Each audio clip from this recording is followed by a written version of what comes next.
తెలుగు సాహిత్యం, విప్లవ కవిత్వం. ఆల్రెడీ మనము ప్రీవియస్ వీడియోస్లో విప్లవ కవిత్వాన్ని గురించి ఒక వీడియో అప్లోడ్ చేసుకున్నామండి. దానిలో విప్లవ నేపథ్యము, విప్లవ సాహిత్యాన్ని గురించి తెలుసుకున్నాము. ఇప్పుడు విప్లవ కవుల గురించి, కొంతమంది విప్లవ కవిత్వంపై విమర్శల గురించి, విప్లవ కవిత్వం మీద వచ్చిన కొటేషన్స్ గురించి ఇప్పుడు తెలుసుకుందాము.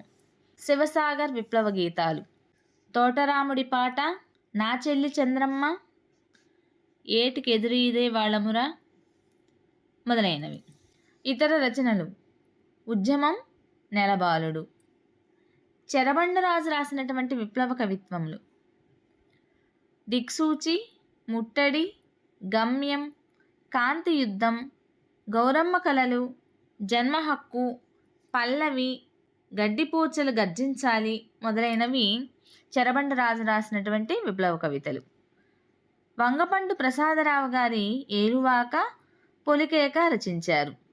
నగ్నముని, తూర్పుగాలి, కొయ్యగుర్రం రచించారు. వరవర్రావు గారు జీవనాడి, చలినేగళ్ళు, స్వేచ్ఛ, భవిష్యత్ చిత్రపటం, సముద్రం, ముక్తకంఠం మొదలైనవి రచించారు.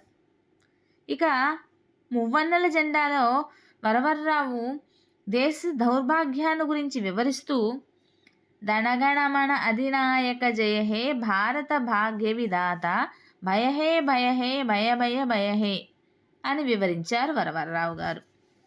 లాల్ సలాం విప్లవ గీతం రాసినవాడు గద్దర్. కెవి రమణమూర్తి ఎర్రపిడికిలి, జైలు కోకిల రచించారు. జ్వాలాముఖి, ఓటమి, తిరుగుబాటు రచించారు. నిఖిలేశ్వర్ మండుతున్న తరం రచించారు. శివారెడ్డి నేత్రధనస్సు, రక్తం సూర్యుడు, ఆసుపత్రి గీతం రచించారు. అలానే 1990లో మరో విప్లవ గీతం సంకలనం కెవి రమణారెడ్డి సంపాదకత్వంలో వచ్చింది.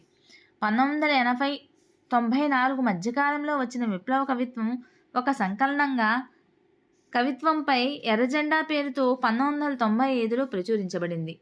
రావిశాస్త్రి ఇల్లు నవల, అలానే కారా మాస్టారి గారి యజ్ఞం కథ విప్లవ భావాలు కలిగినవే. విప్లవ కవిత్వంపై విమర్శ: పాట పాతరాత యుగానిది, సాహిత్యావలోకనం సాధు రామ్మోహన్. ఇక్కడ విప్లవ కవిత్వం కొట్టు, నరుకు, చంపు పదాలుంటే విప్లవ కవిత్వం అవుతుంది. విప్లవ సాహిత్యం రాజకీయ పార్టీల కొంగు పట్టుకుని తిరుగుతుంది. ఈతర యుద్ధ కవిత 1982లో ఉస్మానియా యూనివర్సిటీ రైటర్స్ సర్కిల్ ప్రచురణగా వచ్చింది. విప్లవ సాహిత్య ప్రచారానికి సహకరించినటువంటి పత్రికలు: అరుణతార, సృజన, విమోచన, ఎర్రగడ్డ, పిలుపు, ప్రభంజనం మొదలైనటువంటి విప్లవ సాహిత్యానికి మూలబోధక శక్తి మార్క్సిస్టు సిద్ధాంతం. విరసంతన మూల సూత్రం మార్క్స్, లెనిన్, మాలో ఆలోచన సిద్ధాంతం. ఇక కొటేషన్స్: ఊగరా ఊగరా ఊగరా, ఉరికొయ్య అందుకొని ఊగరా అంటూ ఆత్మత్యాగాన్ని ప్రబోధించినవాడు శ్రీశ్రీ. తెల్లవాడు నిన్ను నాడు భగత్ సింగు అన్నాడు, నల్లవాడు నువ్వు నేడు నక్సలైటు అన్నాడు, ఎల్లవారు నిన్ను రేపు వేగుచుక్క అంటారు అని విప్లవ కార్యకర్తల్ని ప్రోత్సహించినవాడు శ్రీశ్రీ. బర్రెంక చెట్టు క్రింద నరుడో భాస్కరుడా, బందూక పర్తివయ్య నరుడో భాస్కరుడా గీతం రాసినవాడు శివసాగర్. సిరిమల్ల చెట్టు కింద లచ్చమ్మో లచ్చమ్మో అనే పాట రాసినవాడు గద్దర్. అలానే కొండలు పగలేసినం, బండలను పిండినం, మానెత్తురు కంకరగా ప్రాజెక్టులు కట్టినం, శ్రమ ఎవడిదిరో సిరి ఎవడిదిరో అని రాసిన వారు చెరబండరాజు. ఇవాళ సముద్రం సామ్రాజ్యవాద మరణ శయ్యలాగున్నది, కల్లోల నక్సల్ బరీలాగుతున్నది అని గర్జించినవాడు వరవర్రావు.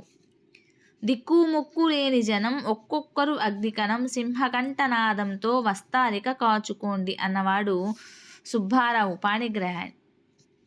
మా గుండె మా జెండ, మా మనస్సే మా కండ, మార్క్సిజమే మా పదం, మావో వజ్రాయుధం అన్నవాడు కెవి రమణారెడ్డి. ఎరుపంటే కొందరికి భయం, పసిపిల్లలు వారి కన్నా నయం నయం అన్నవారు సుబ్బారావు పాణిగ్రాహి. సో టీచర్స్, మీకు కనుక ఈ వీడియో నచ్చినట్లయితే ప్లీజ్ లైక్ చేయండి, షేర్ చేయండి, సబ్స్క్రైబ్ చేయండి. అలానే దీనికి సంబంధించిన వీడియో ఆల్రెడీ నేను చేశాను, చెక్ చేసుకోండి.